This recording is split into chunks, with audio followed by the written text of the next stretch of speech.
Hello, Sky Friends, and welcome to Seasons of Skyrend, Book 4.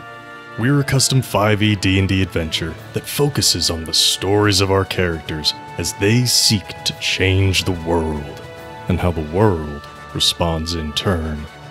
I am your host and DM, Scott, and you can find me on Twitter at @TheScottBlake. Hi, I'm Chris, and you can find me at Ewok Killer on Twitter. I play Finnigan Finn Tempest, a Tiefling Trainer, which is a Skyrend original class supported by the Metalweave Games supplement Baby Bestiary. Finn is the trainer of Cerilius, a blue guard drake. Hi, my name is Nate. You can find me on Twitter at Skyrend_Nate. I play Darvin Grimm, the human monk, and I am currently hosting Cade, the demigod of the land in my brain. Hi, I'm Shannon. You can find me on Twitter at Skyrend_Shannon. I play Arannis Grey, the god of rebellion, and I am a half-elf bard. You can also find the show on Twitter at Skyrend Podcast, and you can support us on Patreon at patreon.com/Skyrend Podcast. Head on over to find out about bonus chapters, early access, NPC creation, and more. Now then, thank you for joining us, and please enjoy this chapter in Seasons of Skyrend.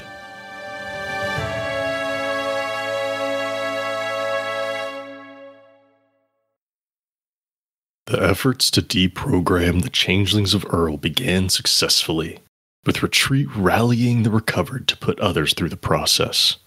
They now wield a large, fine metal hammer with a spike on one side of the head, taken from an EDU guard.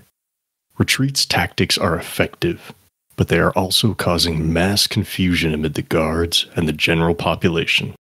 Condivus viewed this as an opportunity to depower the central column ahead of schedule. Revealing his new inky hand, he showed you that he was ready and willing to begin. After, quite literally, putting the fear of God into him, Condivus agreed to wait while you took up the matter with Antidius himself. But rather than going to Antidius, the four of you descended to the wind-down room in the greenhouse, seeking out the furnace within. Though the furnace bears warnings against misuse, it does not have any instructions for how to disable certain magic effects running through it, such as the creation of the elven water fog throughout the city. Knowing the bulb must be somewhere beneath the wind-down room, the decision was made to take the direct route. Darvin, flexing some of his power from Cade, ripped open a fissure in the floor. After 20 feet of stone, a 30-foot deep chamber was revealed, in the center of which burns the bulb. Darvin was the first to descend, jumping down and using his slow fall ability to land safely. Leaving Cyril in the room above, Finnigan and Arannis decided it would be safer to climb down a rope. Before either of them could join him, Darvin inspected the chamber. Other than the bulb, Darvin's attention was drawn to strange runes carved on columns and on the floor surrounding the bulb itself. Although he couldn't interpret the runes, Darvin was able to determine that it's the same language as the tattoos on Akiri. As all three of you stood before this bulb, you noticed there are no exits, save the fissure Darvin opened and a cylindrical chimney high above the bulb.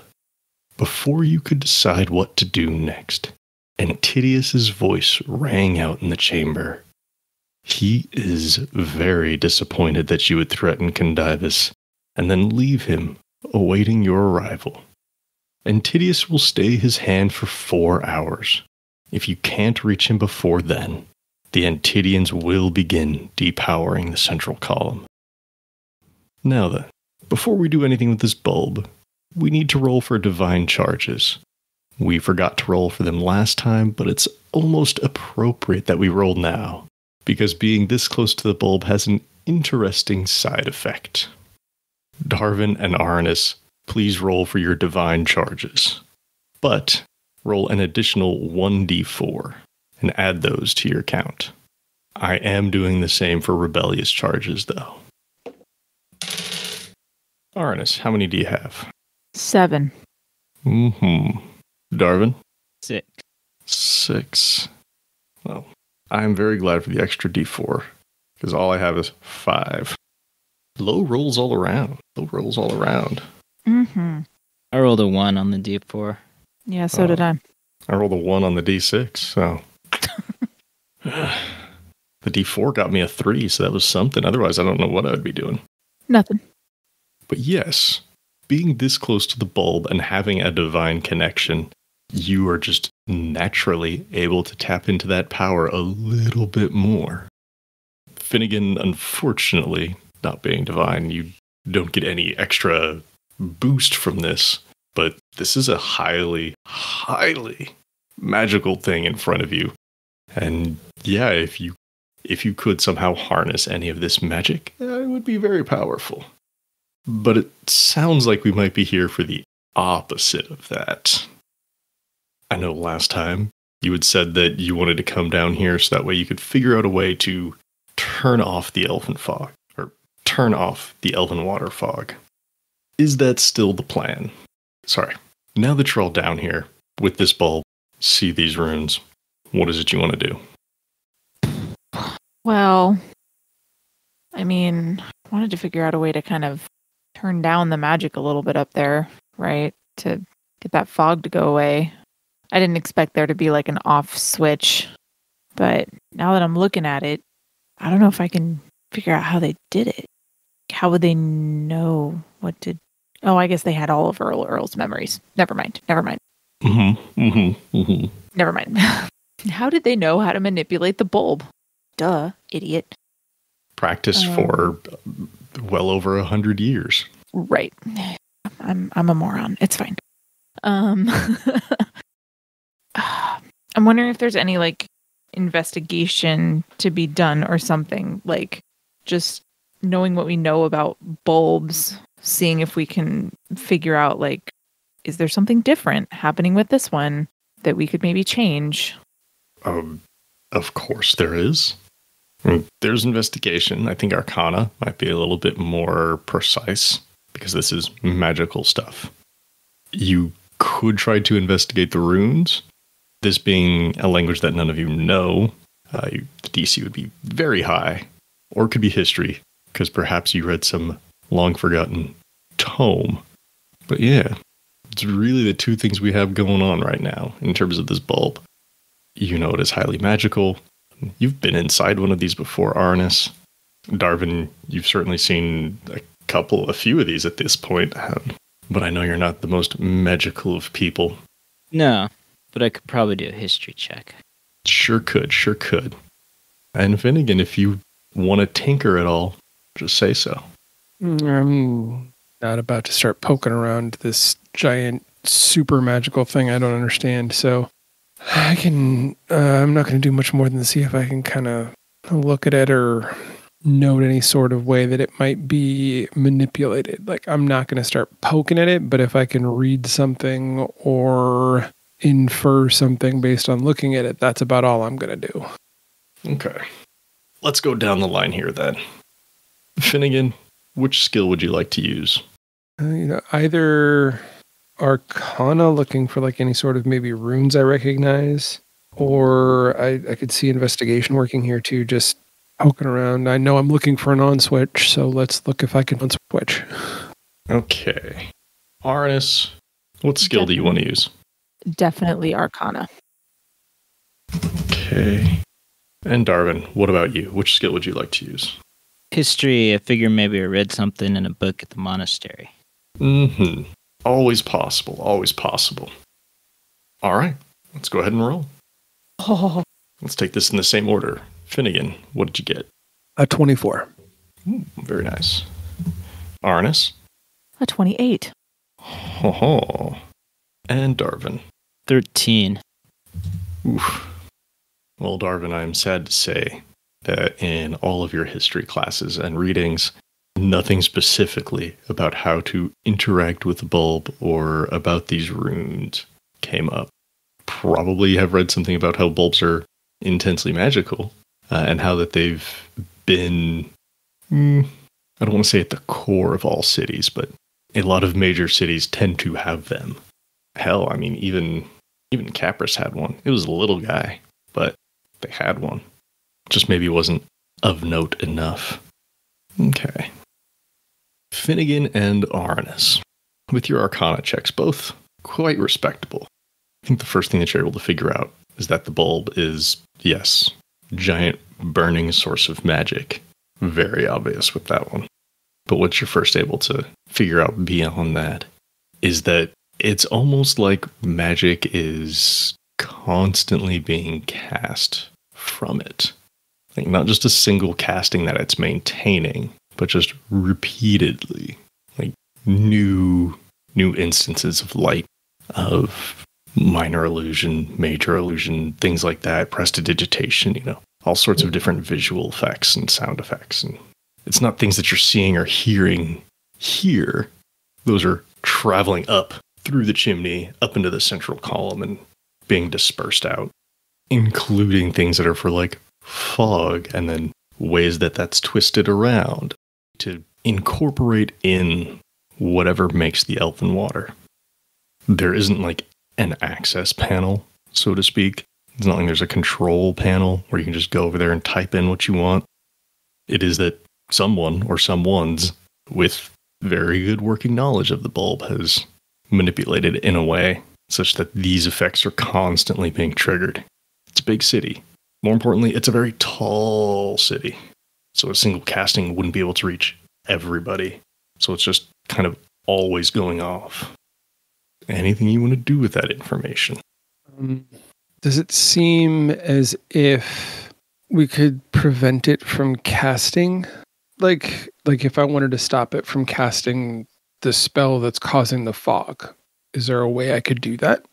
I mean, there's got to be, right? It hasn't always been casting this. Yes, there has got to be. You may not personally know it, but yeah, any magic that can be cast can be stopped casting. But how to do that is not obvious yet. I think the first roll was just like, what the heck is going on here? Okay, we know what's happening here. What do we do about it now? A way to turn off a specific effect? Absolutely. How to do that? More rolls involved. Or trying things. You can always experiment by doing. Or you just try to turn it all off. But then why would you be so upset at the Antidians? Anyway. How's that ring work again? Could you fill it up with spells? God. That's something I could try. Mm-hmm. I mean, more to maybe absorb them than to, steal the spells. Mm-hmm, mm-hmm. Although I guess if it's constantly going off. Scott could certainly try. Scott's reaction. I mean, I would love it because it's something that could go wonderfully and it could go terribly. That would be my concern. Is the terribly part. Well, because it's like, hey, that machine gun is laying down a lot of fire. I'm going to go catch some of those bullets, but not all of them. Like, you don't know which ones are going up there in particular that are the spells you don't want to interrupt. And even if you do, like, you're still exposing yourself to them. Yeah. It's not my first choice in dealing with this. It's a brilliant plan, but a dangerous one. Shan, do you have any thoughts? I mean, if I could pinpoint where the spell was, sorry, flipping to make sure. Flipping through what now? My book to see if okay. I mean, if I could pinpoint which spell was which, I have access to dispel magic. Mm-hmm, mm-hmm, mm-hmm. So, like, theoretically, I could make that work. In theory, yes. You could try that right now if you wanted to, or you could do more investigation to try to figure out which one it is. So you reduce the chance of you turning off something that you don't want to.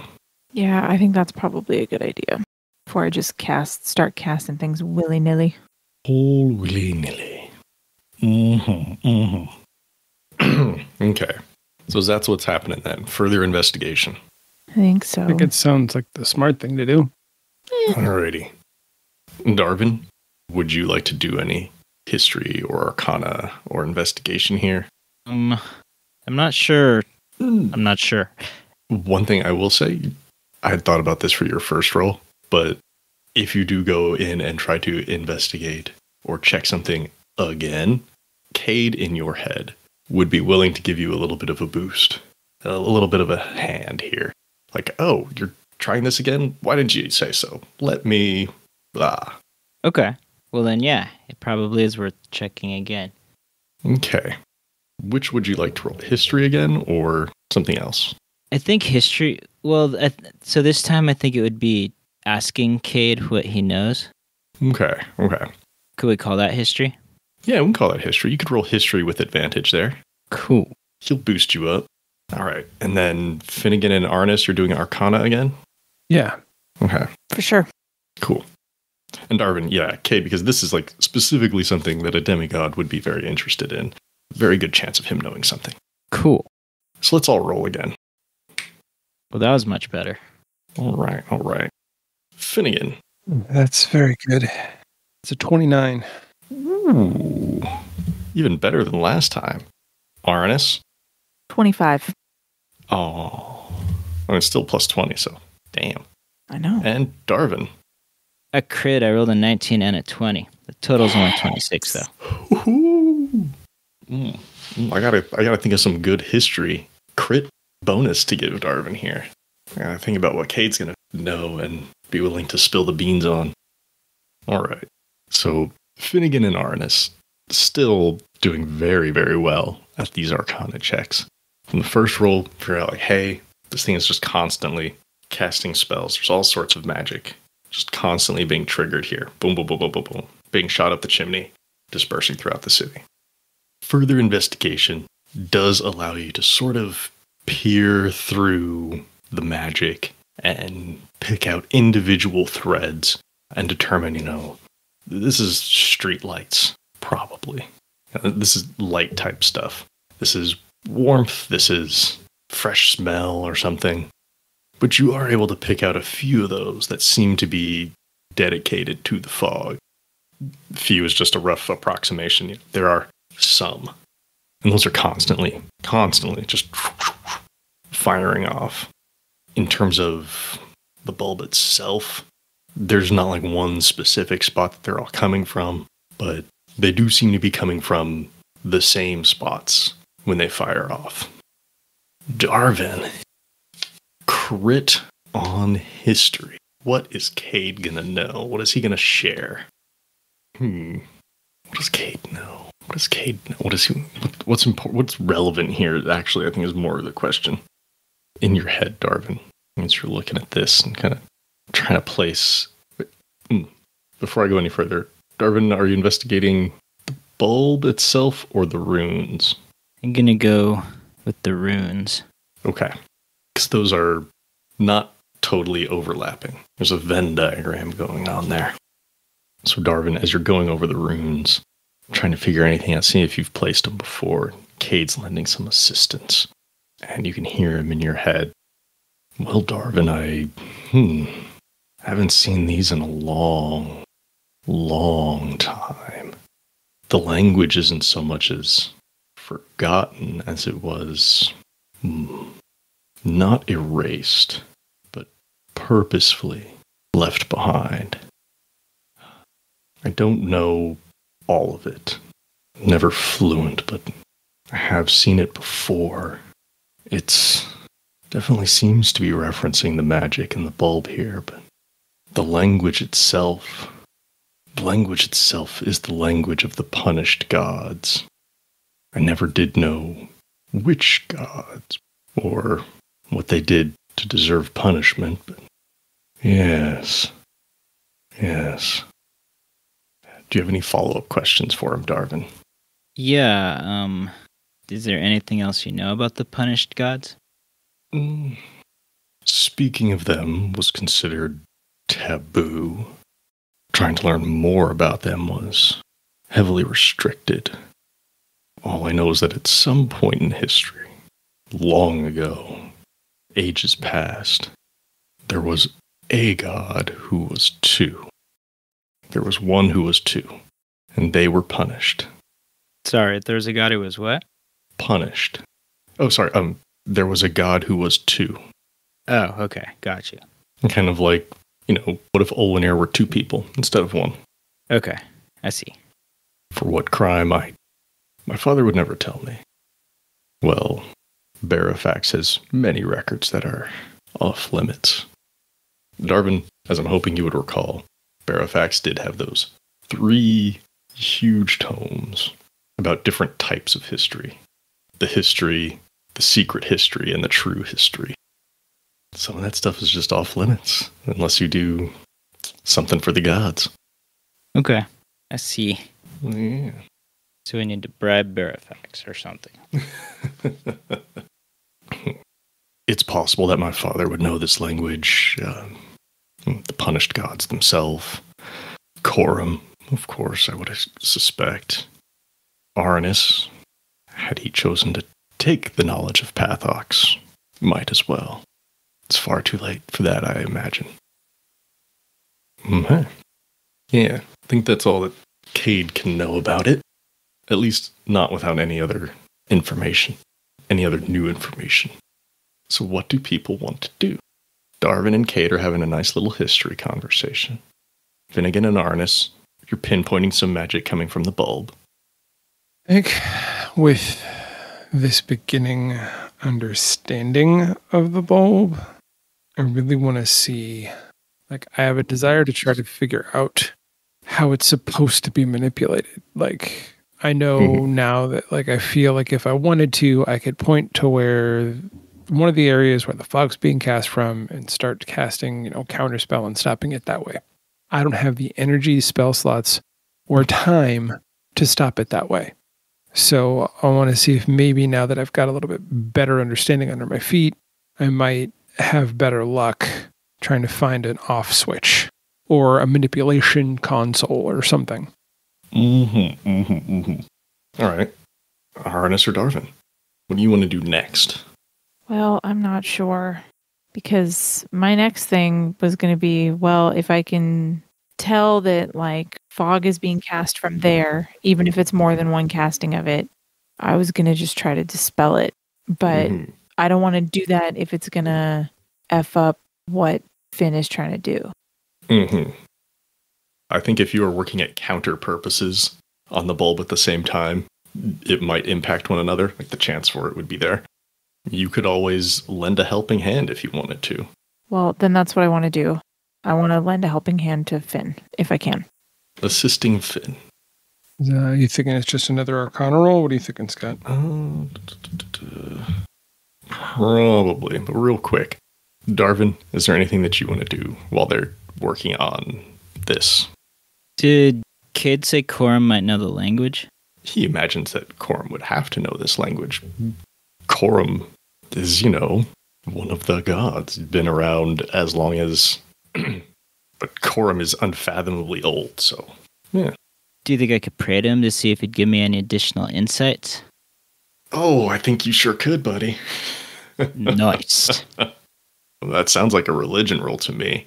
Yep. So let's see. It's going to be a religion roll for Darvin. Finnigan, remind me again what it is you're trying to do. Find a way to interact with the bulb, right? Yeah. Okay. Arcana or investigation, I think, would also work, but I think Arcana is more fitting here since it is just a giant ball of magic.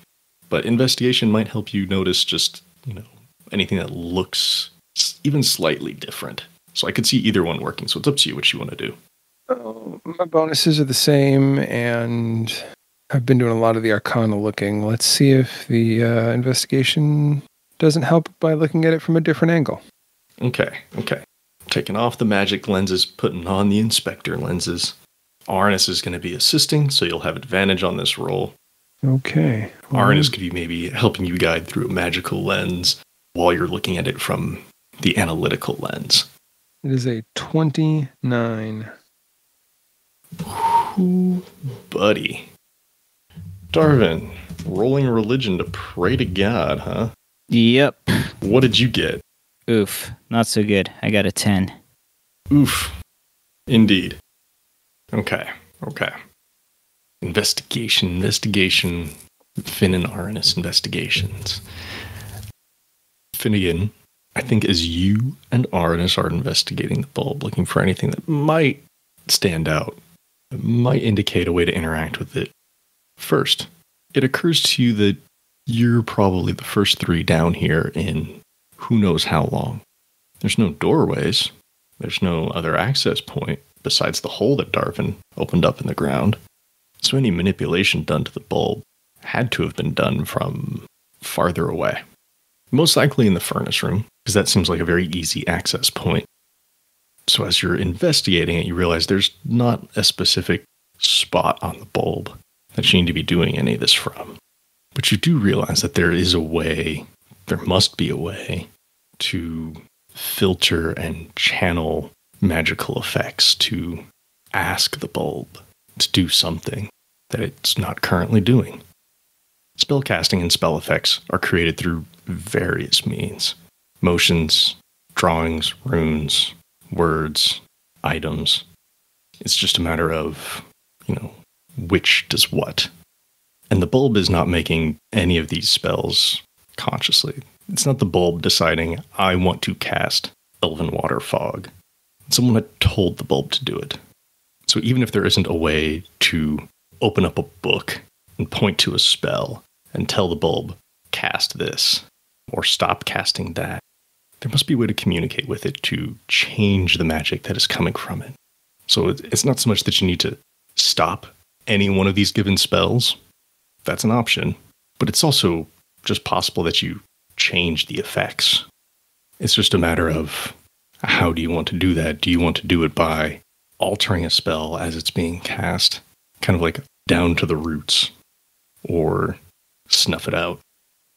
Yeah, I think you find that positioning doesn't matter, but if there's a way that you can twist a spell to change it or to turn it off entirely, that would work. You don't know which method would be best for that, but any method could potentially work. All right. I think with that investigation roll, we're pretty much getting to the point where if you don't have an outside expert who's done this before, somebody just has to try something. Because big ball of magic, constant spells being cast. Magic seemingly unending unless you were to turn off the bulb itself. Okay, well, I'm going to share this with the team. And then I'm going to look to Arannis and be like, you've worked with these things twice now. This is... let me think about that. All right. Well, while you think about that... Arannis, I need to do it in the accent. All right. While you think about that, Darvin rolled religion, trying to talk to God. Darvin, you get a response from Coram. You've been touched by Coram magically, you've paid this price. You are his acolyte, so to speak. You get a response. What's the question that you have for him? Just if he knows anything or can tell me anything useful about what the runes say. Mm-hmm. Maybe what do the runes say is the question. Mm-hmm. With a 10, unfortunately, Coram is going to be less than gracious about this request. Darvin, I don't know what you're doing there, but that language is forbidden. I will not translate it for you. Leave it alone. Forget you ever saw it. Some secrets are meant to be kept. Oops, he angry. I'm not angry, I'm just disappointed. No. Yeah, you found something that the gods are trying to keep under lock and key, and no, he's not willing to help you out with this. Not with a 10. More poking and prodding or other convincing, maybe, but just with a, hey God, what does this say? It's not going to happen today, buddy. But you do get to find out that it is something he is very purposefully keeping secret. I will share what I've learned with the group in case it's helpful. Ah, that is good. Please do, because I walked away. Also because all of that was in your head between you and Cade and then between you and Coram. Basically all this is written in a language that's forbidden by the gods, the runes. Okay. Cade recognized it and said Coram would know it. Coram knew it, but refused to translate because it's forbidden. Boy. Well, nothing ever happens easily, does it? All right then, Arannis. Based on what we've learned, if someone's going to be poking around with this thing, it does seem as if you have the most experience, so have at it, brother. Just like that. Hi, I'm here to support you. Oh, thanks. That's That's comforting. Whatever people want to do, you can go ahead and give it a try. If you got nothing, I'll throw something at you. I mean, I will introduce new elements, but if there are still things that you want to do, let's do them. Okay, let me just be clear about all the stuff that we've just learned. Mm-hmm. Am I right in thinking that I could, like, toss a dispel magic at this thing and, like, try to direct it where I want, but it might not go where I want?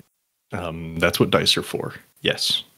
Okay. So, like, I know what I'm targeting. It's just a matter of, like, how well I do it. Okay. Mm-hmm. The precision is very important here. Giant ball of magic, remember. Could get out a Curie room and just see what happens. No. Seems like a really good idea to me. It seems terrifying to me. So, I'm not sure. Okay, I have... He'd probably just steal the magic. Quick, Darvin, while they're distracted, let him out. And then he'd be a god again. Well, That seems like a good plan. That doesn't seem like every other god would be coming to smite our asses. but he would protect us because he'd be in our debt. I don't think he would. I think he's cuckoo. Two things can be true. He can be cuckoo and also in our debt. Yes. But does one cancel out the other? I don't know. I don't know. Do you want a cuckoo god on your side? I don't know. I've already got one. So, I mean, you know. Wait, which one? Me. I don't want anybody shoving me out. You're not cuckoo. How do you know? You won't even let a Curie out to play. No, I won't. Okay. Before I just do that, I want to ask if you'll let me do something else. Can I use a divine charge or two to, even though I don't know the language, try to tap into like godly power and read the runes? I'm gonna force your when you killed Pathox, decided to snuff him out instead of taking his spot, you did let all of his knowledge go away. But by obtaining godhood within the bulb, there's a chance that some of the collected knowledge of, say, all the gods connected to you would be available. It's just a matter of prying that open. I think it's possible. One, just because it's fun. All right, I think it's going to be divine charges to attempt, and then a roll to access information. Let's see. I'm looking at the divine charges thing, just to get an idea of how many you should be spending here. You have empowered spells, and you have divine charges.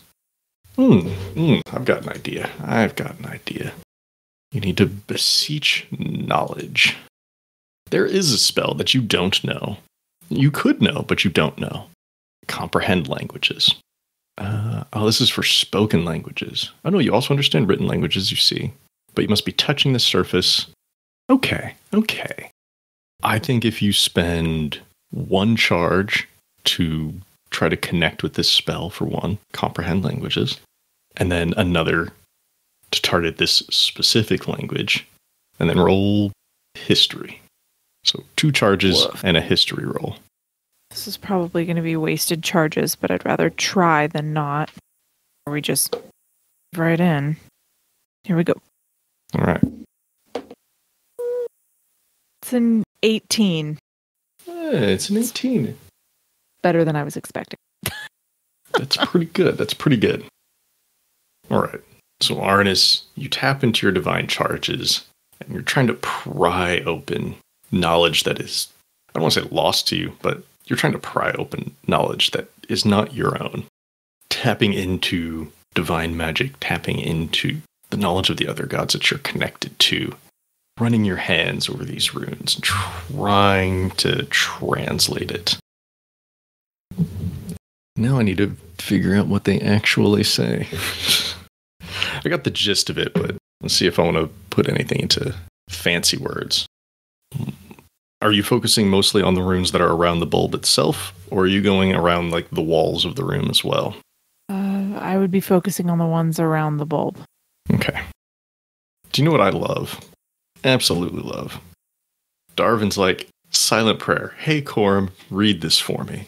Corum says, this is forbidden. Ignore this. You never saw this. And Arannis is immediately like, we'll see about that. And goes to translate it. All this talk about not wanting to piss off gods, and here you are just immediately going against one's wishes. And the odd thing is, what you can read here, Arannis, not everything. There's probably a few runes here and there that just don't make sense to your head. But reading this, none of it seems forbidden or taboo in words alone. A few of the phrases that you can read here around the bulb. A knot in the fabric of the world, a tangled source of power, a bulb from which true power grows, the bridge that opens the world. None of it, on the surface, seems like divine secrets, like punishable. What is someone going to do with that information? It doesn't specifically talk about who the punished gods are. It's the same sort of like highbrow euphemisms that you would see in a church. Whoever put these runes here, and however long ago that was, because it is a very hidden language. Most don't even know that it exists. They weren't trying to carve in some code to unlocking magic or destroying magic. This is what you see here. This is the potential for what it can do, but at a very grand, high-level view. A tangled source of power. It's a bulb from which true power grows, and it's a bridge that opens the world, whatever that means. But it's not about how to control it. The magic isn't here to be... Well, I shouldn't say the magic isn't here to be controlled. The magic is here to be used. But how you do that, the runes do not specify. Okay. All right. I'm going to tell my companions what it says and say this might be helpful at some point, but it's certainly not helpful in the moment, as far as I can tell. Man, I wonder what would happen, what you would read if you were touching a Curie right now. I don't even want to. I'm sorry. That was just me being silly. Me poking at the thing you don't want to do. All right. Given all that, does anyone want to try anything with this bulb? If not, I can introduce things. I mean, I do if nobody else has any other ideas. I do not actively assist Arannis, but Finnigan does believe that Arannis is the best person for this. Mm-hmm. I think with Finnigan's investigation that this can be manipulated from, anywhere that you're near it is good. Arannis, you know that when you went into the bulb in Vermilion, you had much stronger connection to it, but that was more about the divine threads of the people and the gods within the world. You don't have to go into it, is what I'm saying, like the last time you interacted with a bulb. But I'm also not saying that you should stay out of it. Cool. Helpful.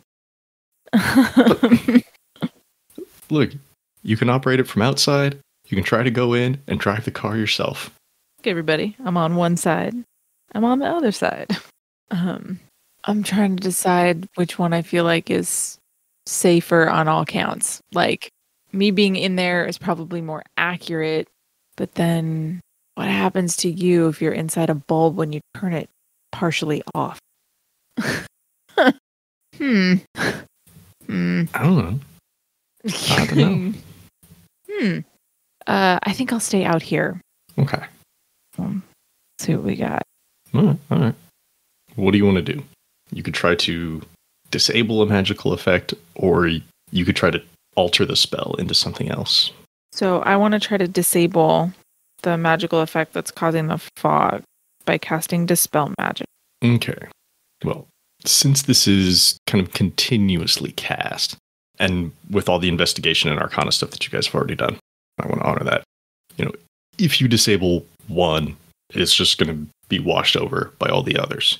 So, more precisely, you're disabling the continual casting of it. Right. Yeah. Okay.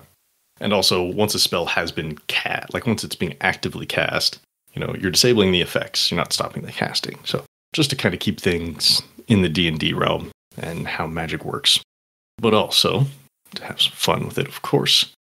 We're trying to disable these various spouts of magic that are creating the elven fog throughout the city.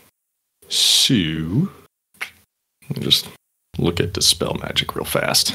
There's going to be roll in it no matter what, because you're dealing with magic being cast by a bulb itself. So you're making an ability check using your spell casting ability. Finnigan said he wants to help. Yep. Darvin, I don't suppose you have anything that you could do that you could offer as help. I don't think so. Okay. All right, then. So what kind of bonus is Fin gonna give Arannis? I'm saying it like that because I know I'm gonna cut it. I think advantage. Yeah, I'm not gonna even mess around with numbers here. I think with all the work that you've put into it so far, and Finnigan continuing to lend assistance, this is advantage. So I'm literally just making like a... You're making an ability check with your spell casting ability. Because that's how Dispel Magic works. You had advantage, right? Yeah, I did. I rolled 2. I got a 7 and an 8. Oh, it's better than a 1. I'm not sure about that. I mean, it is better than a 1, no, but it's not way better good. than a 1. I got a 13 total. Okay. Arannis, you begin casting Dispel Magic. The bulb is large, and these elven fog cloud spells are spouting from multiple places. With 13, you're only getting some measure of success. You're disabling a couple of the spots right now, but there are still more. There are still more places where it's coming from. Higher up in the city, people can't tell the difference yet, but if this were to be maintained, the amount of elven fog would lessen, but not go away. From where you're at, you're not sure if that means it would be off on certain floors, but on others, or if it would just be a thinner fog cloud throughout. But you know your work's not done, so more will have to be done. Okay. You could either try additional castings of this, or if we wanted to get weird, we could do stuff with divine charges to try to maintain and spread the effects around. Okay, well, before I do any of that, I would like to ask how long it has been since we got Antidius's message. That's a good question. Considering all the arcana and the investigation and the history stuff, I mean, I know you guys were all working simultaneously. And this... A while. Let's see, there's been 1, 2, 3, let's say about half hour, 45 minutes. Giving you a good solid 10 minutes for each of those checks and some discussion time in between. We could round that up to an hour if you really want. I really don't. No? So, okay, knowing that, I was expecting you to say 2 hours, so I'm all right. No. I would have warned you if you were at the halfway mark. Here's a question I'll put to the group. I can tell that what I'm doing is working, but it's going to take a while for me to finish it. So the question is this. Do we want to go talk to Antidius and tell him we have a solution? Or do you want me to see if I can just finish it? That's Darvin or Finn and whatever. Anybody. I say the second. I say we just see if we can finish it. Yeah, we've got time. I mean, it's not going to take us 3 hours to get up to Antidius, so keep going. Okay. That's all I need. In which case, before you try anything else... Okay. Finnigan, you left Cyril upstairs. Mm-hmm. And thanks to your wonderful connection with Cyril, the two of you can communicate telepathically as long as you're on the same plane. And she tells you, in your head, does she refer to you as Finnigan? Well, I know she wouldn't refer to me as master. That's not something that Finn would be down for. Yeah, that seemed like a stretch. No, I'm the only one that she can communicate with this way, so it's probably something like sir. Like a little formal, but not like nearly as formal as like master or guardian or something like that. All right. In which case, as Arannis takes a pause, do we keep going? You hear Cyril in your head. Sir, people are coming. Your footsteps. In my head, I think back to her. Stay near the hole.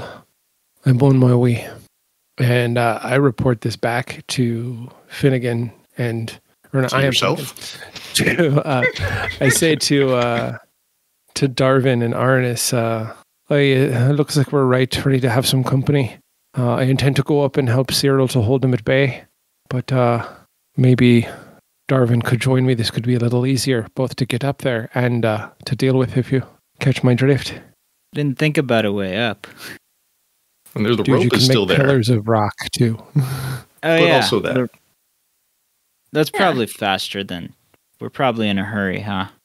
Maybe. Okay, let's see about making some rock pillars then. Just All right. shoot us up there. But All right, not let's- to steal off the cabin. We need like a Goonies-style slide back down or something. Mhm. Well, actually, I could just jump, so we just need a hole. Yeah, that fissure is still there above you. Your pillars are... I don't think you need to worry about your pillars blocking that hole entirely. Okay, good. Let's see. Yeah, you're definitely on terrain of natural origin. It's still stone. Older stone than what was above, but still stone. I think if you want to spend 2 charges, one for each of you, you could easily just elevator yourselves up. Okay, that's what I want to do. All right. Oh, this isn't the first time you've done this. I forgot you did this to get on the boat. This is the first time bringing someone else, though, isn't it? No, you launched everybody onto the Oh. boat. Forgot about that. Cool. Just to be clear, is this launching you all up, or is this just swift elevator ride up? Swift elevator. Okay. You don't want it to shoot you into the air when you get to the top. I mean, as cool as that would be, it would work out okay for me. It's not necessary. Yeah, and I don't think Finn could handle it. You could do it for yourself, Darvin. Oh. Well, then, yeah, I'd like to launch myself a Okay. little bit. Just for a little bit of flavor. Just a little bit of flavor, that's all. All right, cool then. You spend these 2 charges. Is this hand on the ground to summon the pillars? Is this kicking the Hand on leg the sword into the ground? I like hand on the ground. Okay. Hand on the ground, and the 2 of you start zooming upwards.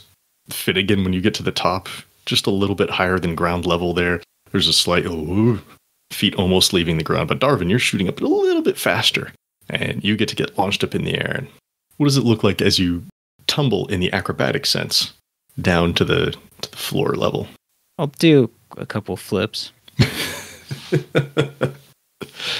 Nice. Darvin gets to be all fancy and extra, does a couple flips, lands on the ground.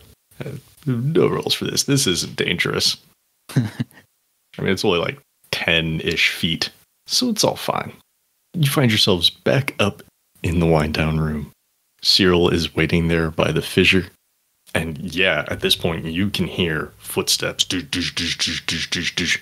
and a banging at the door. Like someone is trying to knock down the door. Finnigan or Darvin, what do you want to do? Can we set up behind the door for when they get in? I don't see why not. I like the idea. The door, they're trying to bang in to get the door.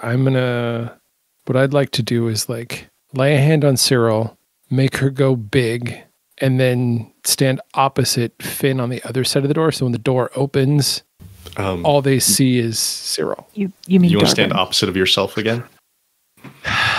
Okay. I understand I made a mistake. I know. Okay. I'm sorry. No, it's all right. It's okay. When you say you want to make Cyril big, does that mean you're removing the harness or you're casting enlarge on her?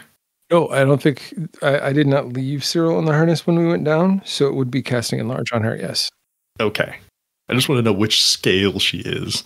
So she's going to be large. Okay. Cyril goes large. Finnigan and Darvin, you take spots on either side of the door as you hear someone trying to knock down this door. And after a few moments, the door gets sent crashing down to the ground as this big guy, this is really big, kind of beefy, not like cut muscular, just big, just barrel of a guy, busts through. Shaved head, breastplate, some plate mail on the legs. What kind of weapons does he have? Pair of maces at either side, like hanging from either hip. Bash the door down with his own brute strength. sounds of more coming, but he's the first one to break in. And he's looking around. He's confused. Doesn't know what to find down here. But as he busts in the door, Darvin, Finnigan, do either one of you want to do something? Attack, I guess? You're the one who gets the stealth bonuses, so if you want to do that, then you do that. Is there room? Oh, yeah.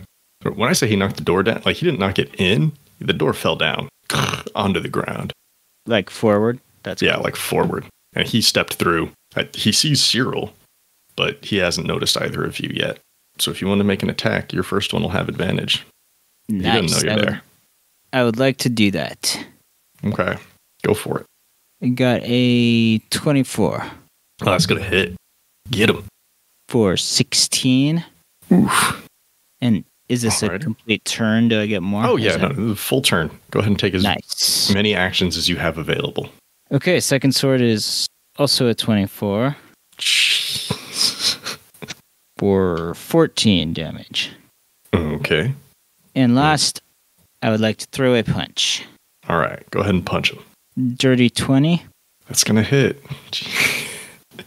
For 9 damage. Okay. That's all I got. That was brutal, Darvin. He busts down the door. Before he can even fully assess the situation, slice, punch. Quickly turns and notices both of you there. The two of you can still hear more footsteps coming, rushing down the hallway. But Finnigan, what do you want to do? I want to use my action to try and close and relock the door. He knocked it onto the ground. Oh, he knocked it full off its hinges. Okay. Yeah. Well, then I guess I can't do that. Unless you have some other magical wall abilities. Give me 1 second. I'm looking at something. Okay. Darn. I was going to try and create an illusion of the door being in position still, but the maximum the illusion can be with minor illusion is 5 feet. So it wouldn't have bought us much time. It would have bought us a little, but I can't do it. So with that, then I'm going to just go a little basic here and run up to the dude and shock and grasp him. That's a good idea. Go for it. He's wearing metal. Yeah, that's why I'm going shock and grasp. I get advantage. Ooh, it's a 19 on the die. That's gonna hit. It's a 30 total. Yeah, you've successfully grasped him. 11 damage. All right. Shocks him very well. And he's disoriented for a moment, so if you need to step away. Yep. I'm going to do that. I'm going to try and step away over by the door, kind of hiding inside as the new guys come in. I don't want to be in obvious view. Ah, gotcha. And then Cyril's going to double tail whap this dude. Double tail whap. She's big. Let's go. And she gets an extra D4 damage if she hits. Sweet. And she has advantage because Pactics. Oh, yeah. Oof. Well, I don't think a 12's going to hit. No. 12 just hits the armor. Doesn't affect him. Holy shit. It's a 12 again. I just rolled a 2 and a 3, and then a 2 and a 3. Ooh. Cyril is big, but is just not helping right now. And this guy's toughing through. Ugh. All right. That's our turn. Okay, then. Well, since this guy is not down, he's going to grab both of those maces.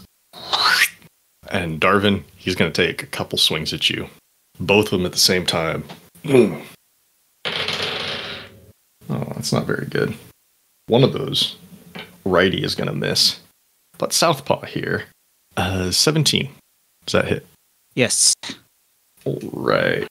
Get some dice. It's going to be 12 damage. It just smacks you with this right across the side. Okay. And then he says, after hitting you, very purposefully after hitting you, "What are you doing in here?" And you can continue to hear footsteps approaching. It sounds like there's running. And Finnigan and Darvin, it sounds like that's a fight that's coming your way. Like it's not just people running to help. It's an active fight that's coming towards you. As in, people are already fighting, or as in, we're going to have a fight on our hands? As in, they're already fighting with people. Like, it's a run-in fight. Oh. It's a fight just to get to you. So, yeah. Meanwhile, though, Arannis, down in the hole, all alone, except you and your thoughts, and this giant ball of magic. What do you want to do? I want to do that thing, what I did, but again. And better? And better because I'm out of 3rd level spell slots, so I'm going to cast it at a higher level. Okay. Which level would you like to cast this at? I'm only going to go 1 level up. Let's go level 4. Okay. I'm just going to reduce the DC by 1. So, go ahead and roll it again. It's a Okay. ability check using your spellcasting modifier. So, charisma. Better. That's a dirty 20. Ooh, that's real good. That's real good. Let me just mark off a couple of things here. I'm just tracking progress No on worries. what you're up to. Okay. You're able to focus in a little bit more and spread around this dispel magic, and you're staying focused enough that you're not hitting things you shouldn't, but that care and that caution is causing you to need just a little bit more time. Like, you almost got them all, but it's not done yet. Maybe now it's just an elven water haze instead of totally foggy. At least, once it works its way through the city. But as of right now, a little bit more work to do. Meanwhile, up there, you can definitely hear the fight has come in. You heard a door get knocked down. You heard magic. You heard smacking. So something's happening. Darvin and Finnigan, back up top with you. Darvin, you're the first to act again. This guy just hit you with a pretty big mace. And he asked, what the heck are you doing here? I'm going to answer that. I'm just going to say, what are you doing here? And then I'll attack back. Okay. So first, the leg sword is a 16. That's not going to hit. Okay, Got second. Decent armor. Second is a 27. Mm-hmm. Nice. 12 damage. Do you want to kill this guy? No. Okay. You knock him out. Where do you hit him to knock him out? With your leg sword? Like, I guess, does he have a helmet? No. He specifically does not have a helmet, just bald head, breastplate, and some plate mail on his legs. Well, still like side of the head, but, like the The flat of the blade. Yeah. All right. Gotcha. It still gashes him a little bit. There's still some blood trickling down, but you didn't open up his skull. And he collapses down nearest to the door. And you can continue to hear people running in your direction. And it sounds like crossbow bolts going off. And it sounds like magic being cast. And looking down the hallway, you can first see, coming around the bend, like 4 guards. And they seem to be firing back at people who are tailing them. It's still your turn, Darvin, in case you wanted to reposition yourself or go meet them in the hallway. Or you can do whatever you want in here. Yeah, it seems like... Man, that's risky, though, depending on who the other people are. Yeah, you said like 4 guards, right? Yeah. Okay, it's a gamble, but I think I'm gonna head toward the guards. All right. How far away are they? At this point where you can see them, they're about 30 feet away. So you can get there, no problem. Well, actually, I don't want to do that yet. Because then I'll get there and just stand there. I think I'd rather move on my next turn. Okay. Well, it sure seems like they're also coming to you. Don't expect them to stay put. I know. Okay. So is that all you want to do, Darvin? Just making sure? What I do want to do is position myself on the side of the door again. Get Okay. another attack in that way. Another quick attack of opportunity as they bust through on at least one of them. Yeah. Definitely can happen. But first, Finnigan, it is your turn. You just saw Darvin knock this dude out. You can also see down the hallway a running fight is coming towards you. They seem to be preoccupied with whoever's behind them, but they're coming. About 4 guards. What do you want to do? Gonna throw a ray of frost on the hall, whatever one is the lead of the group. Okay. Yeah, he's not looking at you, so you'll have advantage on this. All right. Mm-hmm. Man, that was a 3 and a 4. But it's a 15 to hit. Unfortunately, not good enough. You fire this ray of frost out, It just flies between them, hits on the wall. Someone kind of notices it, but there's so much magic going on, they're not sure like if that was them or if that was the enemy that they're fighting. But they do know that their friend came in here first, so they aren't expecting to come in here and be alone. They just probably aren't expecting to come in here and be with you. Anything else, Finn? Nope. All right. What about Cyril? Cyril's going to take the opportunity to prep move up to about 10 feet inside the door and prep an attack for the first guard that comes close enough to hit. Man, the first guard who comes in here is going to get fucking wrecked between Darvin and Cyril. Cool. So, Darvin and Finnigan, you can hear these guards approaching. They're running. They are firing back at whoever's chasing them. And one of them calls up down the hall in your direction. Buckley, I hope you got that door open. We still got company. And they're rushing down. And probably about 5-10 feet before they get to the door, they turn away from the foes that are chasing them and start rushing into the room. Darvin, since you prepped your attack first, go ahead and you can take a swing at this first guard who comes through. This one, not as big as Buckley there, lying on the floor. Chainmail and a robe over it. I got a dirty 20. Yeah, you're going to hit him. What are you hitting him with? Leg sword? Yes. All right. Attack of opportunity with leg sword. All right. Forgot that I have to roll damage too. It would be preferable. I mean, get to roll damage. 13. Okay. So as soon as this person busts past the doorway, they get a leg sword to the back. And then Cyril does what? Cyril's going to tail whip him. All right. That's better. That's an 18 on the die. Yeah. It's a 27 total to hit. Oh, yeah, that hits. Jeez. Ouch. 13 bludgeoning. Okay. Wham with the leg sword, wham with the tail, and this guard kind of stumbles into the room, almost trips over the fallen body of Buckley, turns around and just like, fuck. Like, god damn it. Thought this was going to be a safer room. Clearly not the case. Their friends come running past as well to join them. Like, they're not just going to stay there in the hall. They're already being chased, so fighting on two different fronts is bad. They would much rather just rush into the room. So now it goes Big Fissure, them, the three of you, and then whoever they're fighting as they're coming running down the hall. And you hear more crossbow bolts and arrows, pating, pating, pating, off the bricks and the stones. And who is that coming running? Why, it is your very good friends and allies, Ulwan, Sam, Rystos, and Asturias. And with that, we'll bring this chapter to a close. But the story will always continue. Thanks again to all of our Patreon patrons for your support. If you'd like to become a patron, go to patreon.com/Skyrend Podcast and pick out a level that's right for you. Before we go, I'd like to give special thanks to everyone at the $5 and up tiers. At the $5 City Council level, thank you, Shannon DeMello. At the $10 Mayor level, thank you, Christopher DeMello. At the $15 Governor level, thank you, Phoenix Bryan and Sierra Jones. Thank you for listening to this chapter in Seasons of Skyrend.